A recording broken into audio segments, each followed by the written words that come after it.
स्थानिक स्वराज्य संस्थेसाठी वंचित बहुजन आघाडी सक्षम डेव्हिड घुमारे। जालना शहरातील विकास कामं मार्गी लावण्यासाठी महानगरपालिकेत वंचितला संधी द्यावी, डेव्हिड घुमारे। जालना महानगरपालिका पहिल्यांदाच अस्तित्वात आल्यानंतर काही महिन्यांवरच महानगरपालिकेच्या निवडणुका होऊ घातलेल्या आहेत। स्थानिक स्वराज्य संस्थेच्या निवडणुकीसाठी वंचित बहुजन आघाडी पक्ष तयारीत आहे आणि जालना शहरातील विकास कामं मार्गी लावण्यासाठी येणाऱ्या निवडणुकीत वंचित सोबत यावा असं आवाहन वंचित बहुजन आघाडीचे जालना जिल्हाध्यक्ष डेव्हिड घुमारे यांनी केलंय। या संदर्भात त्यांच्याशी संवाद साधलाय आमचे प्रतिनिधी रवी शिकारे यांनी। पाहुयात सविस्तर माहिती। आपल्यासोबत वंचित बहुजन आघाडीचे जिल्हाध्यक्ष डेव्हिड घुमारे आहेत। दादा, आपलं खूप खूप स्वागत आहे जालना नाईक डिजिटल मध्ये। विधानसभेच्या निवडणुका पार पडलेल्या आहेत। काही दिवसांवर आता महानगरपालिकेच्या देखील निवडणुका आलेल्या आहेत। काय सांगाल?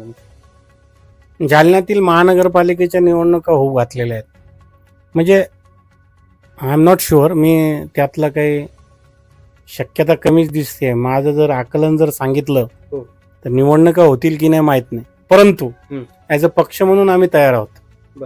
आणि राहिला प्रश्न महानगरपालिकेच्या निवडणुकीच्या मुद्द्यांच्या संदर्भातला, तर महानगरपालिका ही खऱ्या अर्थानं पहिल्यांदा जालन्यामध्ये होती आहे आणि जालन्यामध्ये मूलभूत प्रश्न जो आहे तो पाणी, शिक्षण, आरोग्य आणि इन्फ्रास्ट्रक्चर, त्यातला बेसिक जो प्रश्न आहे तो रिंग रोडचा आणि ज्याला आपण सर्व्हिस रोड्स म्हणू, या प्रश्नांकडे आतापर्यंत डोळेझाकपणे काम केले गेलेलं आहे।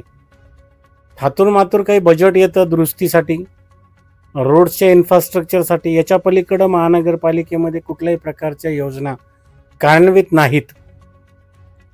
तिथं एक असं कुठल्याही प्रकारचं स्ट्रक्चर नाही, विजन नाही कोणाकडेही। आपलं काय विजन असणार? आमचं विजन असं आहे की आम्ही जर महानगरपालिका वंचितच्या ताब्यात आपण दिली तर इथलं शिक्षणाचा जो दर्जा आहे, आता मी बोलतोय तर नगरपालिकेच्या प्रत्येक वॉर्डामध्ये शाळा असणं कंपल्सरी आहे। त्या शाळेंना मीडियम असणं म्हणजे वेगवेगळ्या माध्यमांची शाळा असणं अपेक्षित आहे। त्या शाळेच्या नंतर कॉलेजेस असणं अपेक्षित आहे। त्याच्यानंतर स्किल डेव्हलपमेंटच्या जे डिप्लोमा आहेत त्याच्या कॉलेजेस असणं अपेक्षित आहे। ह्या कुठल्याही योजना इथं दिसत नाहीत, त्या आम्ही आणण्याचा प्रयत्न त्या ठिकाणी करणार आहोत। बरं, कोणता पक्ष बाजी मारेल महानगरपालिकेमध्ये? आम्ही तर म्हणू आम्हीच मारू आणि आम्ही असा प्रयत्न करू की वंचित शिवाय इथली सत्ता येणार नाही। महापौर वंचित म्हणेल तोच होईल। आपले विजन आणखी विकास काही काम असणार आहे, त्या संदर्भात काय सांगाल? बेसिकली तुम्हाला एक गोष्ट सांगतो, शिक्षण क्षेत्रामध्ये मी डिजिटलायझेशन करण्याच्या माझ्या मनस्थिती आहे।